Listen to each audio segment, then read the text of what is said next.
જી નમસ્કાર, હું TR Jadav TR એજ્યુકેશનમાં ફરીથી એક નવા વિડીયોમાં તમારું સ્વાગત છે. તમે બધા મસ્ત હશો, મજામાં હશો? તો મિત્રો, આ વિડીયોમાં વાત કરીશું કોઈપણ પરીક્ષામાં કટ ઓફ માર્ક્સ શું છે, કેમ ઇમ્પોર્ટન્ટ છે, મહત્ત્વનું છે, તો તેના વિશે આ વિડીયોમાં ચર્ચા કરીશું. ઘણા મિત્રોએ કોમેન્ટમાં જણાવેલું હતું, મેસેજ કરેલા હતા, ફોન પણ કરેલા હતા કે કટ ઓફ શું છે અથવા તો એના વિશે થોડુંક સમજાવો.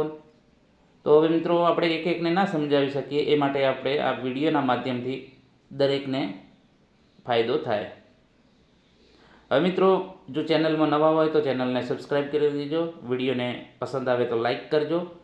અને એક મિત્ર દુઃખની વાત છે કે જીએસઆરટીસી હેલ્પરમાં શરૂઆતથી આજ સુધી સતત તમારા સંપર્કમાં રહ્યા છીએ, તેમ છતાં હજી મિત્રો તમારો સપોર્ટ એવો બરાબર નથી મળતો. કેમ કે ઘણી મહેનતથી એક વિડીયો બનાવીએ છીએ, ઘણું એનાલિસિસ કરવાનું હોય છે, અથવા તો મહેનત માંગી લે છે. તો એ પ્રમાણે મિત્રો તમે વિડીયોને શેર પણ નથી કરતા અને લાઈક પણ નથી કરતા, અને ચેનલને સબસ્ક્રાઈબ કરવાની તો વાત જ રહેવા દો. કેમ કે આટલા ટાઈમથી, છેલ્લા 10 મહિનાથી સતત તમારા સંપર્કમાં રહ્યો છો, અને આજ સુધી એવું નથી બન્યું કે તમને જવાબ કોઈ નથી આપી શક્યું. તમામે તમામ ફોન ઉપર અથવા તો વોટ્સઅપ મેસેજ પર કે કોમેન્ટમાં કોઈ પણ તમને કોઈ તમારી સમસ્યાનું સમાધાન આપણે કરાવી આપ્યું છે, અથવા તો જે પણ મને નોલેજ હતો એ પ્રમાણે તમને માહિતી આપી છે, એ પણ સચોટ રીતે.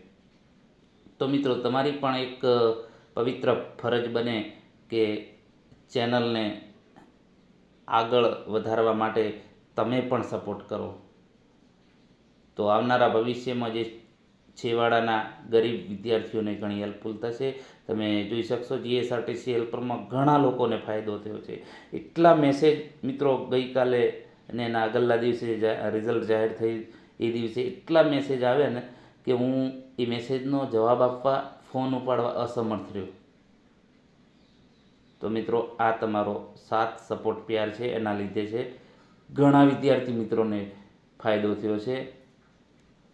અમુક વિદ્યાર્થી મિત્રો કોઈ પણ પ્રકારનો બીજી કોઈ કોર્સ કે કોઈ પણ અન્ય એકેડેમીમાં ગયા વગર ફક્ત ને ફક્ત આપણું મટીરિયલમાંથી જ તૈયારી કરી, તો પણ એ લોકોને રેન્કમાં આવ્યા છે. 1 થી 4ની રેન્કમાં જે આપણો સ્ટુડન્ટ છે, એ ખરેખર સારું કહેવાય આપણા માટે.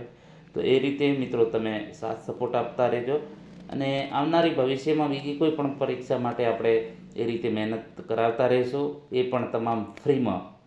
મિત્રો, એક સપનું જોયું હતું કે જીએસઆરટીસી હેલ્પરમાં આઈટીઆઈ લેવલના, મતલબ કે મિડલ ક્લાસના ગરીબ વિદ્યાર્થીઓ હોય છે, એમનું પણ સપનું હોય છે સરકારી નોકરી મેળવવાનું. તો મેં બીડું ઝડપી લઉં કે ભાઈ, ગમે તે રીતે આઈટીઆઈના વિદ્યાર્થીઓ પણ કેમ સરકારી નોકરીમાં ના મેળવી શકે. તો એના માટે રાત દિવસ જે મને ટાઈમ મળ્યો, એ મારા જે ટાઈમ એમાંથી સમય બચાવીને મેં તમારા માટે હેલ્પ કરી છે. તો તમે પણ એટલો તો હેલ્પ કરી શકો મિત્રો. હવે બીજો તમારો સમય ના બગાડતા, કારણ કે આપણે પણ સમયના ચુસ્ત આગ્રહી છે કે ખોટો તમારો સમય ના બગાડવો જોઈએ.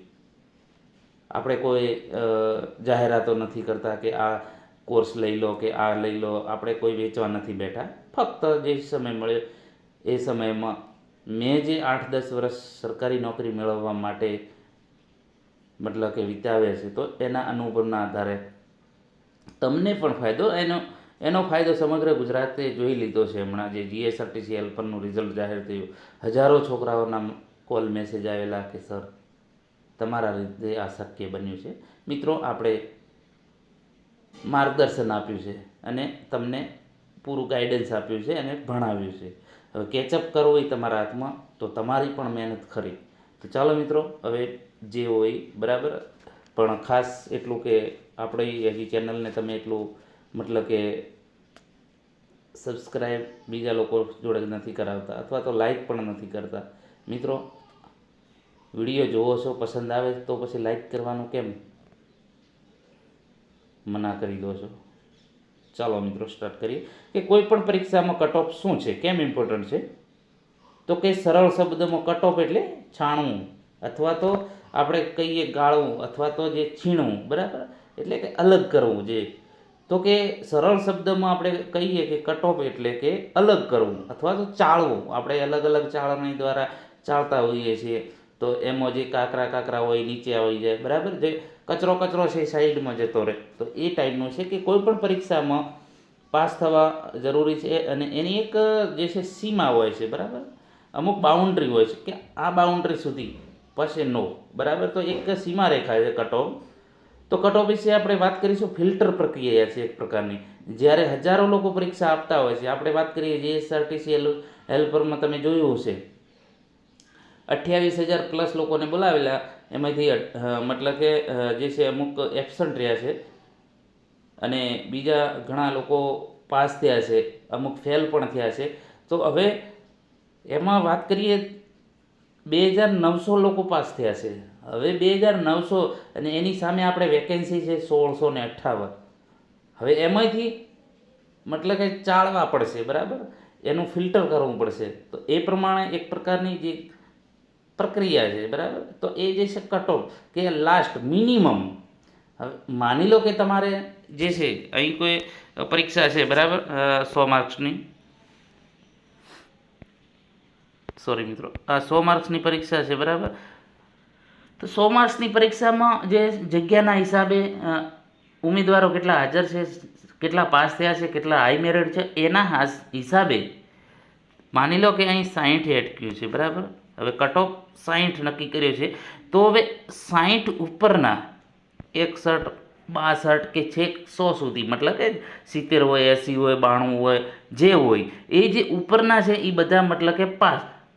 અને જે નીચેના માની લો કે 59 તમારા માર્ક્સ થયા છે, તો તમે એ જે છે એક બાઉન્ડ્રી નક્કી કરી છે કે ભાઈ 60 વાળો પાસ, અને એ જે છે નીચે જે લેવલના છે એ મતલબ કે ફેલ. તો એ જે ઉપરની જે 60 ઉપર 60 અથવા તો 60 ઉપરની જે બાઉન્ડ્રી નક્કી કરી છે એ તમારો કટ ઓફ. જે રીતે આપણે નક્કી કરીએ છીએ કે ભાઈ કોઈ પણ પરીક્ષામાં આટલું અટક્યું છે, તો એ મિનિમમ, બરાબર, હાઈએસ્ટ નહીં. હાઈએસ્ટ કોઈ હિસાબે નથી ગણવામાં આવતો ને જાહેર પણ નથી કરતા, પરંતુ જે મિનિમમ જે કોઈ એક બાઉન્ડ્રી નક્કી થઈ છે કે 45 અટક્યું છે, તો એ 45 મિનિમમ, એનાથી ઉપરવાળા મતલબ કે આવી શકે, નીચેવાળા મતલબ કે એમનો કોઈ ગણતરી કરવામાં આવતી નથી. તો આ જે છે મિત્રો કટ ઓફ. તો આ જે છે જ્યારે સંખ્યા ઓછી મતલબ કે ઓછા ઉમેદવારો લેવાના હોય ત્યારે પણ મહત્ત્વનું છે. કોઈ પણ પરીક્ષામાં એડમિશનમાં કે ગમે તે રીતમાં આ એક જે છે ક્રાઇટેરિયા હોય છે. કેટેગરી મુજબ અલગ અલગ જે એનો કટ ઓફ હોય છે, બરાબર. જે કેટેગરી છે એની સંખ્યા કેટલી છે, કેટલા છોકરા લેવાના છે, પાસ કેટલા થયા છે, હાઈએસ્ટ મેરિટ કેટલું છે, એના છે છેલ્લે જે માની લો કે 20 લેવાના છે, 50 લેવાના છે, તો એ પ્રમાણે એની કેટેગરી વાઇઝ નક્કી થાય છે કે આ ભાઈ મિનિમમ આટલા સુધી લઈ શકાશે, પછી પૂરું, બરાબર. 60 માર્ક્સ અથવા તો 50 માર્ક્સ. તો એ જે રેન્જ છે એને કટ ઓફ તરીકે ઓળખવામાં આવે છે. પરીક્ષાના પરિણામ પછી આ જે છે નક્કી થતું હોય છે કટ ઓફ. જે ઉમેદવારોએ મતલબ કે જે માર્ક્સ એક રેન્જ નક્કી કરેલી હોય છે એ રેન્જને આપણે કટ ઓફ તરીકે ઓળખીએ છીએ. તમે પણ જોયું હશે કે ભાઈ એસસી, એસટી, ઓબીસીમાં આટલા મેરિટે અટક્યું. માની લો કે જે તમારા ઓએમઆર ને જે છે એપ્રેન્ટિસ, એ ઓએમઆર અને જે તમારું આઈટીઆઈનું અથવા તો આઈટીઆઈ અને જે તમારું એપ્રેન્ટિસ, તો એનું જે 70 માર્ક્સ હતું, બરાબર. તો એ 70 માર્ક્સમાંથી માની લો કે એસસીમાં અથવા તો ઈડબ્લ્યુએસમાં આપણે વાત કરીએ કે સમથિંગ 38 અટક્યું, બરાબર. તો આ એક રેન્જ રાખી છે. તો કે જે સંખ્યા છે જે વિદ્યાર્થીઓની અથવા તો જે ઉમેદવારોની, તો એ જે છે સંખ્યા અને એની જે એક નક્કી થઈ મિનિમમ, તો એ 38. હવે 37 હશે તો તમે ફેલ, બરાબર. તો 38 ઉપરના જે છે એમને એ બધા પાસ, અથવા તો એ લોકોને જે છે ઓએમઆર પરીક્ષા માટે જે જાહેર થયું હતું કે ભાઈ ઓએમઆર પરીક્ષા માટે બોલાવશે, તો 38 અથવા તો 38 ઉપરના જેટલા પણ વિદ્યાર્થીઓ છે તો એટલા લોકોને બોલાવશે. તો એ રીતે એ કટ ઓફ નક્કી થાય છે મિત્રો. તો એમાં ઘણા અલગ અલગ ફેક્ટરો કામ કરતા હોય છે. તો આ રીતે એક મિનિમમ જે છે બાઉન્ડ્રી જેને આપણે એક સીમારેખા, તો એને જે છે એ સીમારેખા, તો એને એક આપણે કટ ઓફ તરીકે ઓળખવામાં આવે છે, જે અલગ અલગ પરીક્ષાઓમાં અથવા તો એડમિશનોમાં આમાંથી તમે પસાર થયેલા છે કે આઈટીઆઈનું એડમિશન હોય, પછી કોઈ પણ સ્પર્ધાત્મક પરીક્ષા હોય તો એમાં પણ અમુક કેટેગરી વાઇઝ હોય કે ભાઈ જનરલમાં આટલું અટક્યું છે, તો માની લો કે જનરલમાં 70 અટક્યું છે, તો 70 અથવા તો 70 ઉપરના જે છે એ પાસ, અને જે નીચે બરાબર 70થી નીચે તો એ બધા ફેલ. તો આ એક જે છે એક તમારી જે બાઉન્ડ્રી લેવલ છે કટ ઓફ, બરાબર.